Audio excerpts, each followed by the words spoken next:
Hello மக்களே, கார்த்தி ரேவதி செம்ம இன்ட்ரெஸ்டிங்காக போயிட்டுருக்கு. நம்ம கார்த்தியும் எப்படியாவது ரேவதியோட நிலைமைக்கு காரணமானவங்கள கண்டுபிடிக்கணும்னு சொல்லிட்டு தேடும்போது ஒரு கட்டத்தில் சிவனாண்டிக்க கிட்ட மாட்டிடுறாங்க. சிவனாண்டியும் என்னாச்சு கார்த்திக்கும் உங்களுக்கும் என்ன சம்மந்தம், எதற்காக நீ கார்த்தியை பார்த்து பயந்து வந்த அப்படி சொல்லும்போது நடந்தது எல்லாத்தையுமே சிவனாண்டி கிட்ட சொல்லிடுறாங்க. சிவனாண்டிக்கு இப்போ தான் புரியுது ரேவதிக்கு எப்படி இந்த ஆக்சிடெண்ட் ஆச்சு அப்படிங்கிறதெல்லாம்.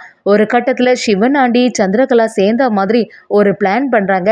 என்னதான் இருந்தாலும் கடைசி நேரத்தில் நம்ம கார்த்தி சம மாசம் வந்து எல்லா பிளானையும் அப்படியே தகர்த்தெறிஞ்சிட்டாங்கன்னே சொல்லலாம். அதே சமயத்தில் என்னதான் சாமுண்டேஸ்வரி மருதுக்கு மேரேஜ் பண்ணலான்னு சொல்லிட்டு எல்லா வேலைகளும் பண்ண ஆரம்பிக்கும் போது கடைசி நேரத்தில் வந்து கார்த்தி நம்ம ரேவதியோட களத்தில் தாலி கட்டினாங்களா. வீடியோக்குள்ள பிறக்க முடியும். நம்ம சேனலுக்கு சப்ஸ்கிரைப் பண்ணுங்க, அப்படியே பக்கத்தில் இருக்க பெல் ஐக்கனை கிளிக் பண்ணுங்க. அப்போ தான் நான் போடுற வீடியோலாம் உங்களுக்கு நோட்டிஃபிகேஷனாக வரும். நம்ம கார்த்திக்கு ரெட்டி யார் அப்படிங்கிற ஒரு உண்மைகள் எல்லாமே தெரிஞ்சிச்சு. ஆனால் ஆதாரத்தோட நம்ம வந்து இதை நிரூபிச்சே ஆகணும். அன்னைக்கு ரேவதிக்கு ஆக்சிடென்ட் ஆனதுக்கு காரணமானவங்கள சும்மாவே விடக்கூடாதுன்னு சொல்லிட்டு நம்ம கார்த்தியும் அவங்கள தேடுதல் வேட்டையில் ஈடுபடுறாங்க.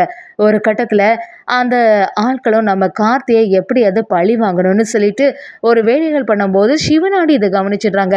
என்னாச்சு இவனுக்கும் இந்த கார்த்திக்கும் என்ன சம்மந்தமாக இருக்கும், நம்ம தானே இது நாள் வரைக்கும் விரோதி அப்படின்னு நினச்சிட்டு இருந்தோம், புதுசாட்டி யார் கார்த்தியை எதிர்க்கிறது அப்படின்னு சொல்லிட்டு அந்த ஆட்களை கூட்டிகிட்டு வராங்க. அதே சமயத்தில் சிவனாண்டியும் முத்துவேலும் சேர்ந்து என்னாச்சு நீங்கள் எதுக்கு கார்த்தியை பார்த்து பயப்படுறீங்க, கார்த்தியை எதுக்காக எதிர்த்து நிற்கிறீங்க அப்படின்னு சொல்லிட்டு கேள்வி கேட்கும்போது நம்ம ரெட்டோட ஆட்களும் இல்லை கொஞ்சம் தயங்கிட்டு இருக்கும்போது நீங்கள் பயப்படாமல் எதுனாலும் சொல்லுங்கள், ஏன்னா கார்த்தி எங்களுக்கும் வந்து எதிரி தான், 2 பேரும் சேர்ந்தே அவனை அழிச்சிடலாம் அப்படிங்கிற மாதிரி கேட்கும்போது இவ்வளோ தூரம் நீங்கள் கேட்குறதுனால நாங்கள் சொல்கிறோம் அப்படின்னு சொல்லிட்டு அந்த ரெட்டோட ஆட்களும் நம்ம சிவனாண்டிக்கிட்ட எல்லா உண்மையிலும் சொல்ல ஆரம்பிக்கிறாங்க. இந்த மாதிரி கடையில எல்லாம் பிரச்சனை ஆச்சு, நாங்கள் வீடியோ எடுத்தது எல்லாத்தையுமே ரேவதி தான் போட்டு கொடுத்துட்டா, அதனால் அவளை பழி வாங்குறதுக்காண்டி அந்த ஆக்சிடெண்ட் எல்லாம் பண்ணது நாங்கள் தான் அப்படிங்கிற உண்மைகள் எல்லாத்தையுமே சொல்லும்போது அதை கேட்ட சிவனாண்டி முத்துவேல் அப்படியே அதிர்ச்சியாகி நிற்கிறாங்க. அப்போ நம்ம வந்து எதர்ச்சியாக இந்த கதையெல்லாம் நடந்து நினச்சா இது எல்லாமே உங்களோட பிளான் தானா அப்படி சொல்லிட்டு சந்தோஷப்படுறாங்க.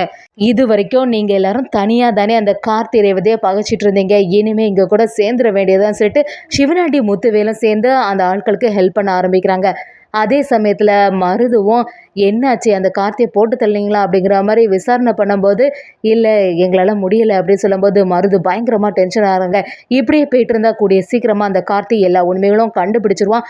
கடைசியில் நம்ம தான் அந்த ரெட் அப்படிங்கிறது தெரிஞ்சுன்னா ரேவதியை நம்ம மேரேஜ் பண்ணவே முடியாது.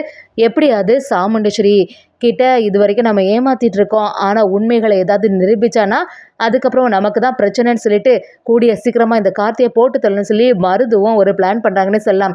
அதே சமயத்தில் சிவனாண்டியும் நம்ம சந்திரகலா கிட்ட சந்திரா உனக்கு ஒரு விஷயம் தெரியுமான்னு சொல்லிட்டு அந்த ஆட்கள் சொன்னதுக்கு எல்லாத்தையுமே சொல்லும்போது சந்திரகலாவும் அப்படி அதிர்ச்சியாகி என்ன சொல்கிறீங்க நீங்கள், நமக்கு ஒரு சரியான ஒரு ஆட்கள் கிடச்சிருக்காங்க, எப்படியாவது இந்த ரேவதியும் கார்த்தியும் பழி வாங்கி ஆகணும், ரேவதிக்கு உண்மையான கார்த்தி யார் அப்படிங்கிற ஒரு விஷயம் தெரிய வந்துட்டு அப்படின்னு சொல்லிட்டு சந்திரகலாவும் எல்லாத்தையும் சிவனாண்டிட்டு சொல்லும்போது சிவனாண்டியும் சந்திரகலாவும் சேர்ந்து அந்த ரெட்டோட ஆட்களை வச்சு ஒரு பிளான் பண்ணுறாங்கன்னு சொல்லலாம்.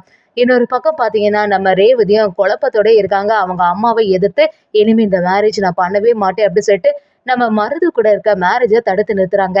அதே சமயத்தில் கார்த்தி பற்றின எல்லா உண்மைகளும் தெரிஞ்ச நம்ம ரேவதியும் எப்படியாவது இவங்கள்ட்ட போய் நம்ம பேசணும்னு சொல்லி நம்ம கார்த்தியை முறையாக பார்க்குறாங்க. கார்த்திகிட்ட போய் உங்களுக்கு எல்லா உண்மைகளும் தெரிஞ்ச பிறகு எதுக்காக என்கிட்ட ஏமாத்துறீங்க அப்படின்னு கேட்கும்போது நம்ம கார்த்தியும் உங்கள் அம்மாவை பற்றி தான் உனக்கு தெரியுமே, உங்கள் அம்மாவை பற்றின பிடிவாதம் தான் உனக்கு நல்லாவே தெரியுமே, என்னைக்கா இருந்தாலும் உனக்கு உண்மை தெரியாதானே போகுது, அதனால எந்த பிரச்சனையும் இல்லைன்னு நினச்சிட்டேன் அப்படின்னு சொல்லிட்டு நம்ம கார்த்தியும் ரேவதி கிட்ட சொல்கிறாங்க. ரேவதி எங்கள் அம்மா பண்ண தப்புக்காக நான் உங்கள்கிட்ட மன்னிப்பு கேட்குறேன்னு சொல்லிட்டு நம்ம கார்த்திகிட்ட பேச ஆரம்பிக்கிறாங்க.